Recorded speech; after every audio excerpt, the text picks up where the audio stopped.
লম্বা ছুটির পর ফুরফুরে মেজাজেই অনুশীলনে ফিরেছেন তাসকিন আহমেদ। একাডেমি মাঠে বল করলেন 7 ওভার। সামনে প্রিমিয়ার লিগ, সেই সাথে আছে বোলিং অ্যাকশন শুধরানোর চ্যালেঞ্জ। তবে বোলিংয়ের বৈধতা ফিরে পাওয়ার বিষয়ে খুব বেশি উদ্বিগ্ন নন তাসকিন। সেইটা তো অবশ্যই একটা ফ্যাক্ট আমার জন্য, কারণ ওইটা পরীক্ষা দিতে হবে। কিন্তু তার থেকেও বড় জিনিস হচ্ছে আমার নেক্সট উইক থেকে আমার প্রিমিয়ার লিগ স্টার্ট। ওইটা নিয়ে তেমন চিন্তা করতেছি না, বিকজ অফ আমার মেজর কোনো চেঞ্জেস বা কোনো কিছু করার নাই। যা কাজ করাচ্ছে বিসিবি যেই প্ল্যান দিয়েছে সেই অনুযায়ী তো কাজ করতেইছি। কাজ চালিয়ে যাচ্ছেন বিসিবির নির্দেশনা মতো। বিসিবির দেওয়ার সময় মতোই দিতে চান বোলিং অ্যাকশন পরীক্ষাও। অবশ্য এসব নিয়ে আপাতত ভাবছেন না তাসকিন, চিন্তায় শুধুই প্রিমিয়ার লিগ। এখন পর্যন্ত হয়তো আমার আবহানিতে খেলা নেই, তো এবার আল্লাহর রহমতে আমি আবহানিতে, প্লাস বাবারও ইচ্ছা ছিল, তো চেষ্টা করব একটু স্মরণীয় একটা কিছু করার বা ভালো একটা স্টার্ট দেওয়ার, টিমকে ভালো কিছু দেওয়ার। ওয়ার্ল্ড টি-20 চলার সময় অবৈধ বোলিং অ্যাকশনের জন্য নিষিদ্ধ হওয়া তাসকিন বল হাতে আবাহনীর শিরোপা জয়ে রাখতে চান বড় ভূমিকা।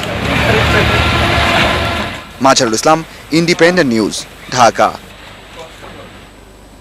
কাগজে কলমে শক্তিশালী দল হলেও প্রিমিয়ার ডিভিশন ক্রিকেট লিগের শিরোপা জেতা সহজ হবে না মনে করছেন ঢাকা আবাহনীর কোচ খালেদ মাহমুদ। আগের মৌসুমে প্রাইম ব্যাংকের শিরোপা জিতিয়েছিলেন এই কোচ।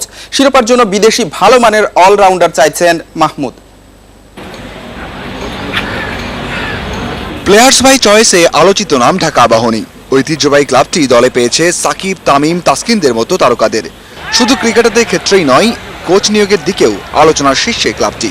বর্তমান চ্যাম্পিয়ন প্রাইম ব্যাংক থেকে হঠাৎ করে আকাশে নীল ডেরাই খালেদ মাহমুদ। ক্লাব পাল্টালেও বদলায়নি উদ্দেশ্য। প্লেয়ার বাই চয়েসের যে লটারি সিস্টেম, ওই সিস্টেমের কারণেই সবগুলো 19-20 টিম আছে। তো আমাদেরকে অবশ্যই শিরোপা জিততে হলে আমাদের বেস্ট ক্রিকেটটাই খেলতে হবে, আমাদের ওই রকম এক্সিকিউশন থাকতে হবে, মাঠের প্রয়োগটা ভালো করতে হবে। তাই আমি মনে করি এই টিমের সে অ্যাবিলিটি আছে, ভালো করার চ্যাম্পিয়ন হওয়ার মতো অ্যাবিলিটি আছে। বিশেষ করে যদি আমরা ভালো ক্রিকেট খেলি তাহলে অবশ্যই চ্যাম্পিয়ন হওয়ার মতো দলটা আবাহনী।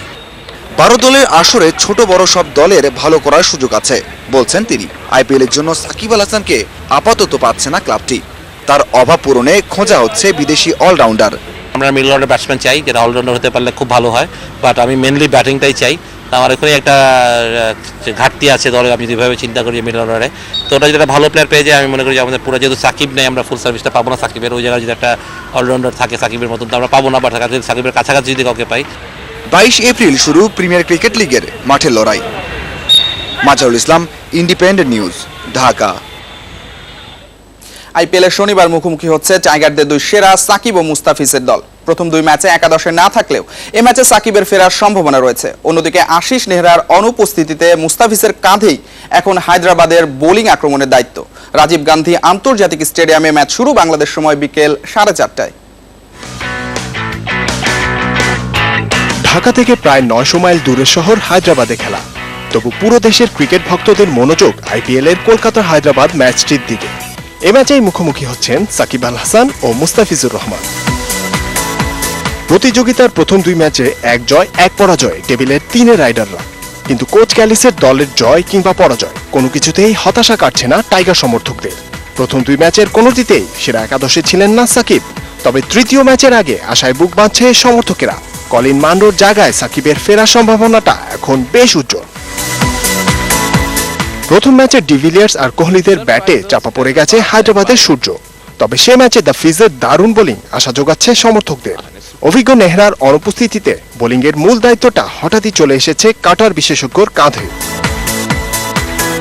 আন্তর্জাতিক ক্রিকেটে বাঘাসব ব্যাটসম্যানদের নাকানি চোবানি খাওয়ানো দ্য ফিজের সামনে এবার বিশ্বসেরা সাকিব।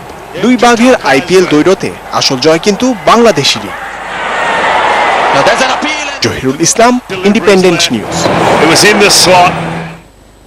মুক্তি পেয়েছে ভারতের ব্যাটিং কিংবদন্তি সচিন টেন্ডুলকারের আত্মজীবনীমূলক ছবি সাচিন আ বিলিয়ন ড্রিমসের অফিসিয়াল টিজার। ছবিটি তৈরি করেছেন লন্ডনের পরিচালক জেমস এরস্কিন। ছবিতে মূল টেন্ডুলকারের ছেলেবেলা থেকে ব্যক্তিগত ও পেশাদার জীবন তুলে ধরা হচ্ছে। বাবার কাছ থেকে ক্রিকেটের উৎসাহ, স্কুল, বাল্য বন্ধুদের সঙ্গে কাটানোর সময় এবং ধীরে ধীরে ক্রিকেটার হয়ে ওঠা, এসব কিছুই থাকছে আত্মজীবনীমূলক ছবিটিতে। এখানে সচিনের বাল্যকালের অংশে অভিনয় করছেন তারই ছেলে অর্জুন। ছবিটির সুরকার অস্কার জয়ী এআর রহমান। ভারতের প্রায় 2000 সিনেমা হলে মুক্তি পাবে এই ছবি, তবে মুক্তির দিনক্ষণ এখনো নির্ধারিত হয়নি। এবারে ফুটবল। স্বাধীনতা কাপে উত্তর বারিধারাকে 3-0 গোলে হারিয়েছে মুক্তিযোদ্ধা সংসদ ক্রীড়া চক্র। এই জয়ে 4 ম্যাচে 9 পয়েন্ট নিয়ে গ্রুপ এ থেকে সেমিফাইনালের আশা টিকিয়ে রেখেছে মুক্তিযোদ্ধা। শেষ চারে ওঠা নির্ভর করছে শেখ জামালের সঙ্গে ম্যাচের ফলাফলের ওপর। বঙ্গবন্ধু জাতীয় স্টেডিয়ামে ম্যাচের 17 মিনিটে লিড পায় মুক্তিযোদ্ধা সংসদ। স্কোর করেন আহমেদ কোলো মুসা। বিরতির আগেই ব্যবধান দ্বিগুণ হয় মুক্তির। বারিধারার রক্ষণ ভাগের ভুল কাজে লাগান মুসা। 55 মিনিটে নিজের হ্যাট্রিক পূরণ করার পাশাপাশি 3-0 গোলের জয় নিশ্চিত করেন এই নাইজেরিয়ান ফরওয়ার্ড। চলতি মৌসুমে স্বাধীনতা কাপের তৃতীয় হ্যাট্রিক এটি। এর আগে ওয়েটসন ও ফিক্রু হ্যাট্রিক করেছেন। এদিকে দিনের আরেক ম্যাচে আরামবাগের সঙ্গে 0-0 ড্র করেছে রহমতগঞ্জ। UEFA